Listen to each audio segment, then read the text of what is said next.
Você está demitida. A frase saiu da boca da esposa do milionário com a frieza de quem acreditava mandar em tudo dentro daquela casa. Ela disse aquilo no centro do grande hall de entrada, debaixo do lustre de cristal, sem imaginar que o marido já estava no alto da escadaria de madeira nobre, imóvel, ouvindo cada palavra como se fosse uma sentença. Sônia, a governanta-chefe, manteve os braços cruzados, o rosto duro, quase sem expressão. Ao lado dela, Jéssica sustentava as mãos unidas diante do uniforme impecável, apertando os dedos com força suficiente para não deixar a firmeza escapar. Jéssica era uma mulher negra, muito bonita, de presença discreta e postura serena, dessas que chamavam atenção não por fazer barulho, mas pela dignidade que carregavam. E no topo da escada, Augusto parou no mesmo instante em que percebeu que aquela discussão não tinha o peso comum de um conflito de trabalho. Havia algo mais fundo ali, algo que cheirava a verdade tentando sair à força. Antes que Jéssica pudesse responder, ele desceu um degrau em absoluto silêncio. Foi só um movimento, mas bastou para que a tensão no ambiente mudasse de forma. Ao perceber que ele não fingiria que não tinha visto nem ouvido nada, a expressão rígida de Patrícia vacilou por uma fração mínima de segundo. Logo depois, recompôs a postura com a mesma rapidez agressiva com que havia levantado a voz havia poucos instantes. Endireitou os ombros cobertos por seda cara,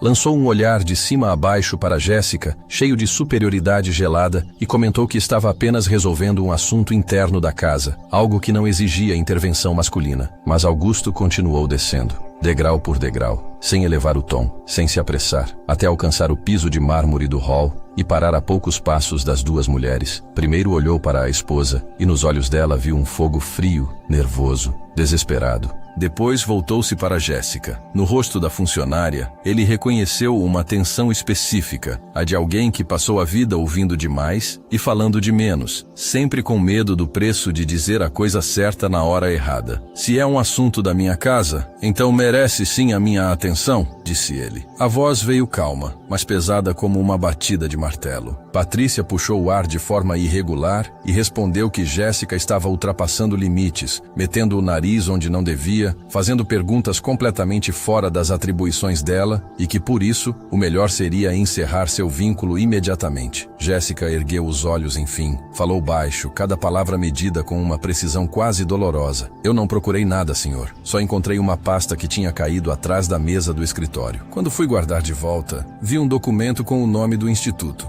Patrícia virou a cabeça bruscamente. Ela está mentindo para justificar a curiosidade, Augusto. Estava mexendo em assuntos privados. Augusto estreitou os olhos, porque o nome do instituto não era um detalhe qualquer. O Instituto Bento Falcão havia sido criado pelo pai dele, anos antes, para oferecer bolsas de formação técnica, atendimento médico e programas de reabilitação a famílias de baixa renda na região de São Paulo. Era a herança moral mais importante da família. A empresa podia ter crescido, os negócios podiam ter se multiplicado, mas nada era mais sagrado para Augusto do que aquilo que o pai deixara como compromisso com a cidade. E desde o casamento, 10 anos antes, ele havia confiado a Patrícia a gestão social da fundação, acreditando que ela tratava aquela missão com a mesma integridade com que ele conduzia os negócios. Que tipo de documento era? Perguntou ele, ignorando a interrupção da esposa. Jéssica hesitou, como se medisse o alcance da verdade antes de soltá-la. Era uma lista de pagamentos, senhor. Só que os valores eram altos demais, e os nomes não batiam com os relatórios públicos que chegam para a sua assinatura. Patrícia deu um passo à frente, o salto batendo no mármore como um aviso. Ela não tem preparo para interpretar documento financeiro. É uma faxineira, Augusto, não uma auditora. Jéssica não recuou, apenas apertou mais as próprias mãos. Eu não preciso de diploma para reconhecer quando estão pagando pessoas que não constam nos registros oficiais, senhora. O silêncio seguinte foi sufocante. Augusto conhecia perfeitamente o tom que Patrícia usava quando queria vencer pelo cansaço. Também conhecia o olhar de alguém humilde dizendo uma verdade perigosa sem saber se seria acreditada. E havia algo em Jéssica, a compostura, a ausência de teatro, a coragem sem arrogância, que o atingiu de forma direta. Ele virou-se para ela. Vá para a biblioteca e espere por mim 10 minutos. Patrícia protestou na mesma hora. Você vai ouvir ela? Vai ficar do lado dela contra mim? Ele respondeu sem gritar, mas com uma firmeza que não deixava fresta. Eu vou verificar os fatos, Patrícia. Só isso. Jéssica saiu em passos medidos, sem olhar para trás. Quando ela sumiu pelo corredor, Patrícia imediatamente mudou de estratégia. Baixou o tom, suavizou o rosto e começou a dizer que a funcionária vinha agindo de forma inadequada havia meses, demonstrando curiosidade excessiva, proximidade indevida com assuntos da família e um comportamento perigoso para a reputação da casa. Augusto ouviu tudo sem interromper. Ainda assim, quanto mais ela falava, mais ele sentia que aquelas frases pareciam prontas havia muito tempo, como se aquele discurso já estivesse ensaiado antes daquela manhã. Você quer demiti-la por causa de uma pasta caída no chão? Perguntou em voz baixa. Quero demiti-la porque não confio mais nela nesta casa. Patrícia disparou. E eu quero entender por que você tem tanta pressa em tirá-la daqui. Pela primeira vez em muito tempo, Patrícia ficou sem resposta imediata. O casamento deles havia perdido o calor anos antes. O que restava era a aparência de ordem, jantares formais, eventos beneficentes, viagens programadas, fotografias impecáveis. Ela sempre presumira que ele continuaria no padrão comum dos homens ricos, perguntando pouco, terceirizando a consciência e deixando os empregados sob o comando da dona da casa. Mas naquela manhã, alguma coisa estava diferente. Talvez fosse a dignidade de Jéssica, que não implorara pelo emprego. Talvez fosse a menção ao instituto do pai. Talvez fosse simplesmente o cansaço de anos ignorando pequenos sinais por conveniência. Traga a pasta, ele ordenou. Patrícia cruzou os braços. Não está aqui. Enviei para os contadores. Então vamos ao escritório. O trajeto até o escritório da mansão era curto, mas pareceu longo como um corredor de gelo. Patrícia abriu a principal gaveta da mesa e puxou uma pilha de papéis organizados com capricho. Contratos, notas fiscais de eventos, resumos de gastos, planilhas limpas demais, documentos corretos demais. Augusto folheou um por um. Nada da lista mencionada por Jéssica. Onde está o livro de lançamentos dos repasses mensais? Perguntou. Patrícia respondeu que provavelmente estava com o contador no escritório do centro. Augusto levantou os olhos devagar. O contador não trabalha aos domingos de manhã. Patrícia silenciou de novo. Foi exatamente nesse ponto que a desconfiança deixou de ser uma sensação vaga e se tornou um nó sólido no peito dele. 10 minutos depois, ele entrou na biblioteca. Jéssica estava de pé perto da janela alta, ainda com o uniforme impecável, o cabelo preso sem um fio fora do lugar. Sua beleza era marcante, mas não era isso que mais chamava a atenção naquele momento. Era a postura firme de uma mulher que já tinha decidido que preferia perder o sustento a abaixar a cabeça para uma acusação injusta. Augusto fechou a pesada porta de madeira, manteve distância respeitosa e falou primeiro. Se houve qualquer dureza indevida contra você hoje, eu peço desculpas. Ela pareceu surpresa com o pedido, mas não se desmanchou por causa disso. Eu só quero sair desta casa com o meu nome limpo, senhor. Eu trabalhei muito para ter a reputação que tenho. Aquilo o atingiu com força inesperada. Muita gente acostumada a ser diminuída aceita qualquer compensação só para encerrar o constrangimento. Jéssica não. Ela não queria favor, queria justiça. Você viu mais alguma coisa naquela lista além dos nomes e dos valores? Ele perguntou. Vi assinaturas, datas e nomes que se repetiam todos os meses. Também vi envelopes de doação guardados no fundo do cofre e convites para eventos pagos pelo instituto que não tinham nada a ver com bolsa ou tratamento médico. Parecia dinheiro de festa particular, senhor. Augusto pediu que ela contasse tudo na ordem, sem pressa. Jéssica narrou como havia entrado cedo no escritório para tirar o pó dos móveis, encontrado a pasta caída no tapete e, ao recolhê-la, acabado olhando as folhas. Não negou que leu. Não tentou parecer perfeita, apenas foi precisa. Explicou que reconheceu o nome do instituto porque a irmã mais nova dela, Bruna, se candidatara a uma bolsa de formação no ano anterior e recebera a resposta de que o programa estava suspenso por crise orçamentária. A voz dela vacilou pela primeira vez. Minha irmã quase precisou abandonar o curso de enfermagem por causa daquela carta. A gente juntou moeda, pegou turno extra, cortou tudo o que podia para ela continuar estudando até conseguir um estágio. Augusto sentiu o estômago afundar.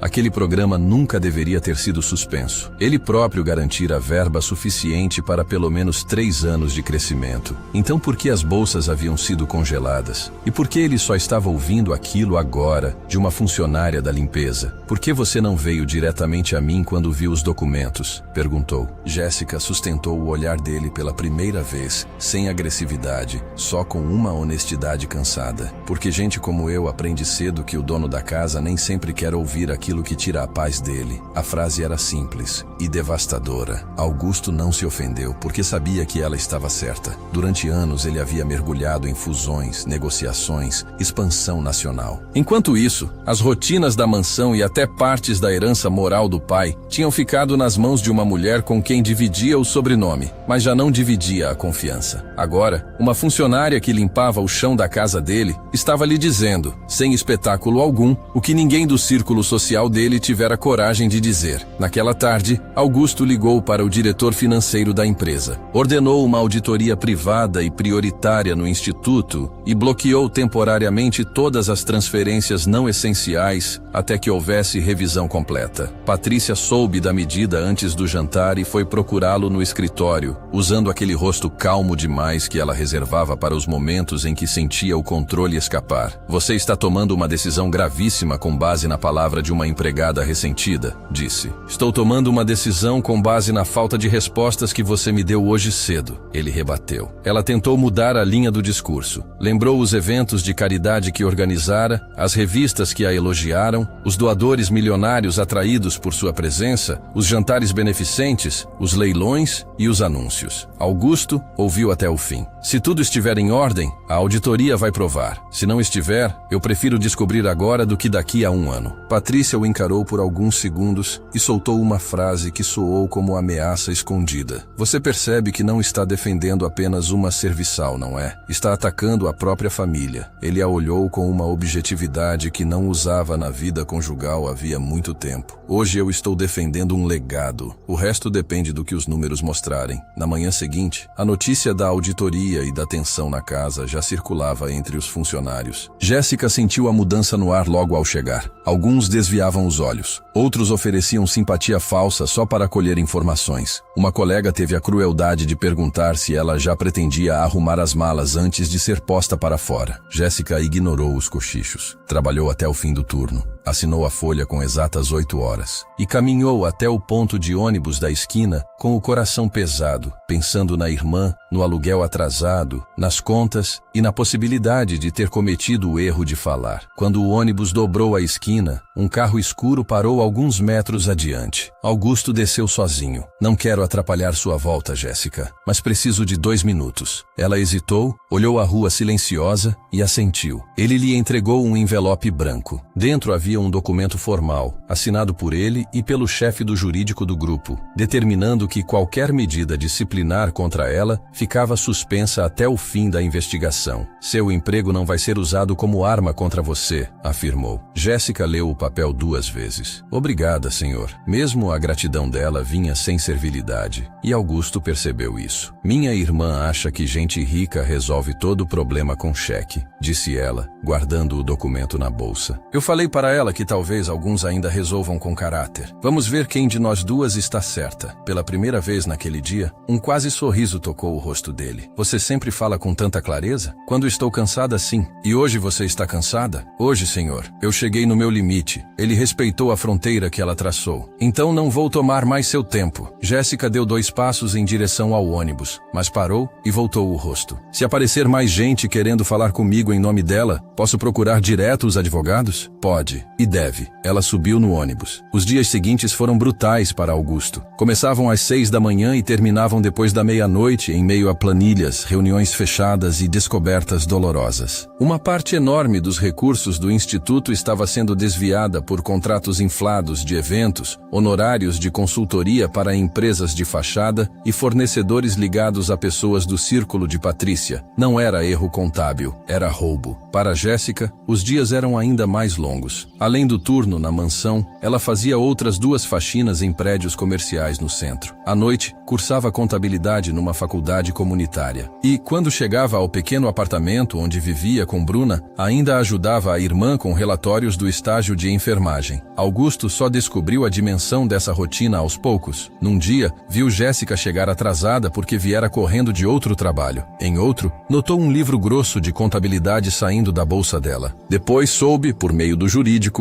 que ela estava a poucos créditos de concluir o próprio curso, um objetivo adiado por 3 anos para garantir que a irmã terminasse primeiro. Na primeira reunião formal em que o time jurídico precisou do depoimento dela, Jéssica falou com uma clareza que calou a sala. Citou datas específicas, descreveu os padrões repetidos que havia observado nos nomes. Recusou-se a deixar que os advogados colocassem palavras em sua boca. Quando um sócio sênior insinuou que talvez ela tivesse entendido errado por falta de familiaridade com dados complexos, Jéssica o interrompeu com autoridade tranquila. Eu estaria confundindo as coisas se estivesse adivinhando, doutor. Eu só estou relatando o que vi com meus próprios olhos. Ao fim da reunião, ele ofereceu carona até a estação. Ela recusou no mesmo segundo. Não quero dar mais motivo para falatório, mas na semana seguinte surgiu outra crise. Uma pulseira antiga de diamantes, herança da família Falcão, foi dada como desaparecida do closet de Patrícia. Antes mesmo de qualquer apuração começar, os boatos já corriam entre os funcionários de serviço de que Jéssica era a principal suspeita. Ninguém a acusou oficialmente, mas o efeito foi imediato. Sônia parou de encará-la. 2 colegas mudaram de mesa quando ela entrou na Copa, e alguém ainda teve a audácia de sugerir que ela pedisse demissão antes que chamassem a polícia. Quando foi informado do suposto furto, Augusto não reagiu com irritação contra Jéssica. Ao contrário, determinou o inventário completo do closet, revisão dos registros e extração das imagens internas. Em menos de 2 horas, descobriram que a pulseira havia sido enviada para conserto da trava 4 dias antes, com ordem assinada pela própria Patrícia. A prova limpou o nome de Jéssica, mas não apagou a humilhação. No fim do expediente, Jéssica entregou a Augusto uma carta escrita à mão. Era um pedido de demissão. Eu não posso continuar num lugar onde meu nome vira alvo conveniente, disse. Ele leu a carta sentado à mesa da cozinha de serviço, tomado por uma vergonha funda. Você não precisa sair. Eu corrigi o registro. Eu sei que não preciso, respondeu ela. Mas eu não quero ficar. Valorizo mais a minha paz do que esse salário. Ele respirou fundo. O que você precisa para não sair prejudicada assim? Jéssica pensou por um momento. Uma carta formal dizendo que eu nunca fui investigada por qualquer irregularidade. Uma recomendação profissional assinada por você. E toda a rescisão a que eu tenho direito. Vai estar pronto até às 5, ele respondeu de imediato. Então ela acrescentou algo que o pegou de surpresa. E quero que o pedido de bolsa da minha irmã seja reavaliado por uma comissão justa quando o instituto reabrir. Sem favor, sem tratamento especial. Só uma chance justa, baseada nas notas dela. Augusto levantou os olhos para ela. Se eu reorganizar o instituto como ele merece, nenhum aluno com mérito vai ser recusado por falta de verba. Foi naquele momento que a relação entre os dois deixou de ser apenas a de patrão e funcionária, ainda que nenhum dos dois dissesse isso em voz alta. Mesmo depois de sair da mansão, Jéssica continuou sendo chamada pelo jurídico do Grupo Falcão sempre que precisavam de um depoimento complementar. Nessas idas, ela viu um lado de Augusto que não combinava com o milionário distante que conhecera. Ele lia cada página da auditoria antes de assinar. Aparecia de surpresa em departamentos que antes só conhecia por relatórios trimestrais. Fazia perguntas, escutava respostas inteiras e parecia comprometido com reparação, não apenas com contenção de danos. Numa noite em que o vento frio cortava a Avenida Paulista, ele a encontrou saindo do prédio da empresa com a mochila pesada nas costas e o rosto esgotado. Vai para a aula agora? Perguntou. Vou. E depois ainda tenho faxina num escritório de advocacia a 3 quarteirões daqui. Ele a fitou com atenção verdadeira. Quando você dorme, Jéssica? Ela sorriu, cansada. No ônibus, principalmente. Ele hesitou. Estou indo para uma reunião perto da sua faculdade. Se não te incomodar, posso te deixar lá. Está muito frio. Jéssica olhou para a rua molhada e depois para ele. Se for realmente no seu caminho, eu agradeço. Dentro do carro, pela primeira vez, conversaram sem a sombra do jurídico jurídico ou dos documentos. Jéssica contou que começou a trabalhar aos 16 para ajudar a mãe. Disse que aprendera cedo a nunca pedir mais do que podia justificar. Contou também que prometera diante da cama da mãe já doente que Bruna teria um diploma universitário. Augusto falou do pai, um homem admirado na cidade inteira e severo demais dentro de casa. Confessou que passou a vida aprendendo a dar ordens antes de aprender a ouvir de verdade, e que durante anos confundira silêncio doméstico com felicidade. Quando ele parou diante da faculdade e Jéssica desceu, ela virou de volta por um segundo. Sabe de uma coisa? Você fica melhor quando não tenta agir como se fosse dono do mundo. Augusto soltou uma risada curta e genuína. Vou aceitar isso como conselho. Aceite como aviso, ela respondeu, com um brilho leve no olhar. Mas a guerra estava longe de acabar. A auditoria descobrira assinaturas eletrônicas feitas nos computadores do Instituto fora do expediente, além de repasses para uma consultoria recém-criada, registrada num endereço comercial vazio. Ao aprofundarem a busca, encontraram a proprietária formal da empresa, uma ex-assessora pessoal de Patrícia. Augusto finalmente tomou a decisão que vinha adiando havia anos. Entrou com o pedido de separação legal. Não foi por impulso, foi um ato de sobrevivência da própria consciência e da memória do pai. Patrícia recebeu a notícia com uma calma glacial. Então você vai desmontar nossa vida por causa de uma empregada ressentida e de algumas divergências contábeis? Eu estou encerrando um casamento que morreu faz muito tempo, respondeu ele, e protegendo a única coisa que meu pai construiu que realmente importava. Ela se aproximou, os olhos estreitos. Você acha que venceu? Não faz ideia de com quem está lidando.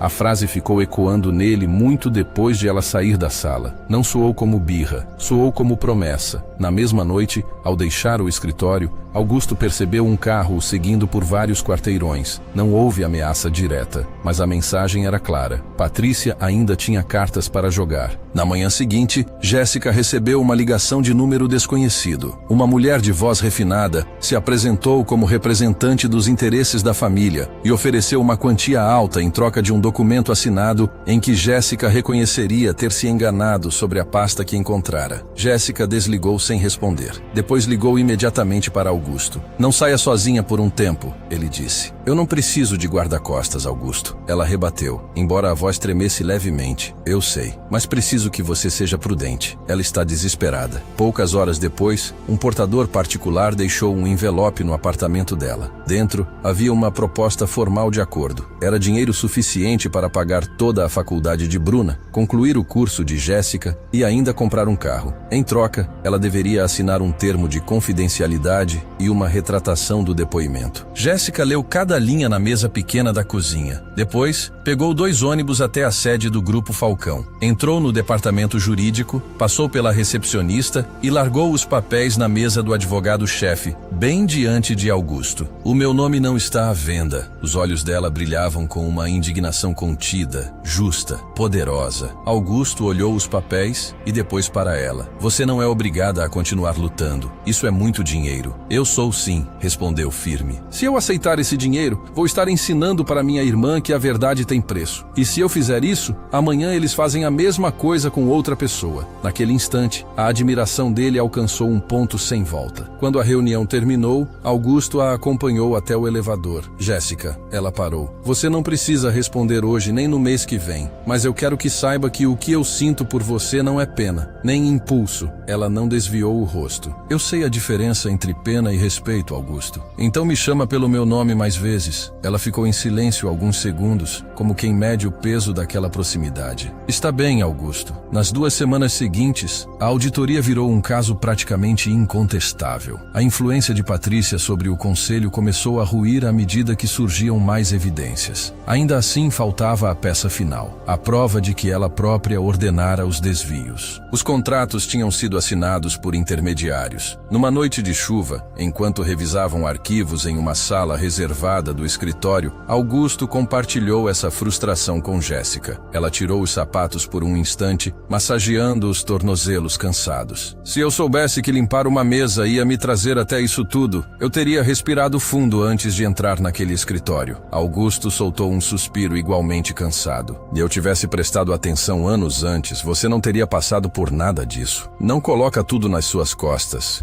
disse ela, levantando os olhos. A escolha de roubar foi dela, mas a escolha de não ver foi minha. Jéssica se levantou e foi até a janela. A chuva deslizava pelos vidros com a cidade acesa por trás. Algumas pessoas não enxergam porque são cegas. O seu caso foi pior. Você confiou em quem não devia e deixou gente honesta pagar o preço. O dinheiro você pode devolver, mas não pode devolver os anos de oportunidade perdidos por esses estudantes. Ele também se levantou, mantendo distância. E mesmo assim você continua aqui me ajudando. Ela se virou. Eu estou aqui porque minha irmã merece ver, pelo menos uma vez na vida, que a verdade pode vencer. Ele deu um passo à frente. E eu estou aqui porque já não consigo separar o meu dever do que eu sinto quando penso em você. Jéssica baixou os olhos, respirou devagar e respondeu com maturidade. Se isso for real, vai sobreviver até a poeira baixar. Se não for, eu prefiro não começar algo que a gente não possa terminar. É real, ele disse. Ela o observou à procura de qualquer traço de insinceridade. Não encontrou. Então faz uma coisa por mim. Termina essa história do jeito certo primeiro. Eu vou terminar. Ela pegou a bolsa, calçou os sapatos e caminhou até a porta. Mas antes de sair, parou e voltou. Tem uma coisa que eu não te contei antes. Augusto ficou imediatamente alerta. O que foi? Jéssica levou a mão ao zíper da bolsa e permaneceu um segundo imóvel. Eu guardei a pasta original naquela manhã. Não entreguei para Patrícia. Dei para ela uma cópia que fiz na biblioteca. Carreguei a original comigo todos os dias porque sabia que cedo ou tarde iam dizer que os documentos tinham sido forjados. Ela tirou um envelope gasto e o colocou sobre a mesa. Era a peça que faltava. Anotações de próprio punho de Patrícia nas margens dos registros. Indicações de quais fundos desviar, quais relatórios alterar, quais membros do conselho seriam mais fáceis de manipular, quais alunos teriam as bolsas adiadas para cobrir custos de luxo. Augusto não tocou no envelope imediatamente. Olhou para ele, depois para Jéssica. Percebeu o tamanho do risco que ela correra ao manter aqueles papéis consigo. Se Patrícia descobrisse, Jéssica poderia ter corrido perigo de verdade. Por fim, abriu o envelope e examinou as folhas uma a uma. Tudo estava ali. Assinaturas, instruções, beneficiários falsos, desvios, luxos pagos com dinheiro de estudantes e pacientes. Eu guardei porque sabia que ninguém acreditaria na palavra de uma faxineira contra a esposa de um milionário, Jéssica disse em voz baixa. Não foi por dinheiro, foi para a verdade não depender de quem fala mais alto. Augusto fotografou cada página, ligou para o chefe de compliance e exigiu que subisse imediatamente com um tabelião. Em 40 minutos, os documentos já estavam registrados, autenticados e incorporados à auditoria. Jéssica prestou mais um depoimento detalhado. E pela primeira vez, desde o começo daquele pesadelo, pareceu um pouco mais leve. Quando saíram do prédio, já passava das 10 da noite. A cidade estava quieta sob um vento cortante. Deixa eu te levar para casa, disse Augusto. Hoje eu aceito, respondeu ela. Se eu chegar assim, a Bruna vai perceber pela minha cara que aconteceu alguma coisa. Dentro do carro, o silêncio era finalmente confortável. Achei que você ia ficar bravo por eu ter guardado esses papéis tanto tempo, ela admitiu. Eu só fiquei bravo de pensar em quanto você teve que temer todo mundo ao redor antes de sentir que podia confiar em mim. Na manhã seguinte, o confronto com Patrícia foi rápido. Ela chegou ao escritório esperando negociar uma saída elegante. Mas quando Augusto colocou sobre a mesa os documentos originais com as anotações dela, a cor do rosto dela desapareceu. Já não havia espaço para mentira. O conselho do instituto reuniu-se em caráter emergencial e a removeu oficialmente de qualquer função. Também aprovou ação judicial para recuperar os valores desviados. Patrícia deixou o prédio sem dizer uma palavra. O reinado de manipulação social e financeira dela havia acabado. Para Augusto, aquilo não foi vitória para ser comemorada com festa. Foi um momento silencioso e severo de reparação. Na semana seguinte, visitou centros comunitários, clínicas e programas que haviam perdido verba. Conversou com famílias obrigadas a recorrer a empréstimos abusivos depois que bolsas e tratamentos foram cortados. Ouviu histórias por horas e entendeu, enfim, que o legado do pai não estava no nome gravado na fachada. Estava na esperança que circulava lá dentro. Ele convidou Jéssica para acompanhá-lo em uma dessas visitas. Não como funcionária, como convidada. Ela recusou de início. Não queria parecer parte de uma operação de limpeza de imagem, mas ele insistiu. Quero que você veja o que a sua coragem fez por essas pessoas. Quando ela finalmente presenciou uma jovem recebendo a carta de reativação da bolsa de enfermagem, Jéssica deixou as lágrimas caírem. Foi por isso que eu fiz tudo isso, sussurrou. Eu sei, respondeu Augusto. Nos meses seguintes, o Instituto Bento Falcão passou por uma transformação completa. Um novo conselho independente foi nomeado. Relatórios mensais de transparência passaram a ser públicos. Os contratos foram revisados. Os critérios de concessão reorganizados. Bruna foi uma das primeiras candidatas a ser reavaliada e recebeu bolsa integral com base no excelente desempenho acadêmico e clínico. Jéssica, por sua vez, concluiu o curso de contabilidade. Depois de um processo seletivo rigoroso e transparente, do qual Augusto não participou em nada, foi contratada como auditora júnior em uma organização especializada em supervisão de entidades filantrópicas. A vida dela deixou de ser uma sequência de turnos exaustivos. Virou carreira. Uma carreira construída justamente sobre a integridade que quase lhe custara tudo. O divórcio de Augusto foi finalizado sem o escândalo público que Patrícia ameaçara provocar. Ele havia deixado claro que qualquer tentativa de difamar Jéssica ou o Instituto resultaria na divulgação completa dos detalhes da auditoria. Patrícia se mudou para o Rio de Janeiro. Sua influência em São Paulo evaporou. Quase um ano depois daquela primeira manhã no alto da escadaria, Augusto convidou Jéssica para jantar. Não a levou a um restaurante francês cheio de gente da elite. Levou-a a um pequeno restaurante italiano de família, no bairro onde ela crescera. "Você está diferente hoje", disse ele, observando-a do outro lado da mesa. "Eu me sinto diferente", respondeu ela. "Já não estou cansada até os ossos." Ele estendeu a mão sobre a mesa e segurou a dela. "Passei este último ano tentando me tornar um homem digno de estar aqui com você." Jéssica sorriu, um sorriso bonito, pleno, que chegou aos olhos. "Você fez um bom trabalho, Augusto. Mas lembra de uma coisa, eu não preciso de herói, preciso de parceiro, de alguém que não desvie o olhar quando as coisas ficarem complicadas. Eu prometo que nunca mais vou desviar o olhar." Depois do jantar, caminharam pelo parque, com as luzes da cidade refletidas na água, e Augusto entendeu que, pela primeira vez em muitos anos, a vida dele tinha encontrado direção verdadeira. Ele perdera uma mansão de espelhos e encontrara um lar construído sobre a verdade. Compreendeu, enfim, que riqueza não é o número parado em uma conta. É a clareza da consciência e a firmeza da mão que você escolhe segurar. A vida ensina suas lições mais profundas, não nos grandes sucessos que o mundo aplaude, mas nos momentos silenciosos e difíceis em que o caráter é testado no escuro. Com o passar dos anos, a maioria de nós percebe que o brilho do dinheiro enfraquece, que o aplauso da plateia se cala e que o peso da integridade é a única coisa que continua conosco até o fim. Na juventude, corremos atrás de sombras, construímos muros de segurança, camadas de aparência, estratégias de proteção. Acreditamos que, se tivermos o suficiente, estaremos seguros. Mas segurança construída sobre o sofrimento ou sobre o silêncio dos outros nunca passa de ilusão. A história de Augusto e Jéssica lembra que a maior força humana não está na autoridade de um cargo, nem no alcance de uma fortuna. Está na coragem simples e inegociável de alguém que se recusa a permitir que uma mentira permaneça de pé. Existe um tipo particular de paz que nasce quando sabemos que fizemos o certo, mesmo quando teria sido 1000 vezes mais fácil fazer o conveniente. E à medida que amadurecemos, entendemos melhor que os legados que deixamos não ficam gravados em pedra, nem em fachadas de prédio. Eles ficam inscritos na vida de quem ajudamos ao longo do caminho. Ver uma jovem como Bruna alcançar o sonho de se formar, porque alguém teve coragem de falar, é recompensa maior do que qualquer bônus, promoção ou manchete.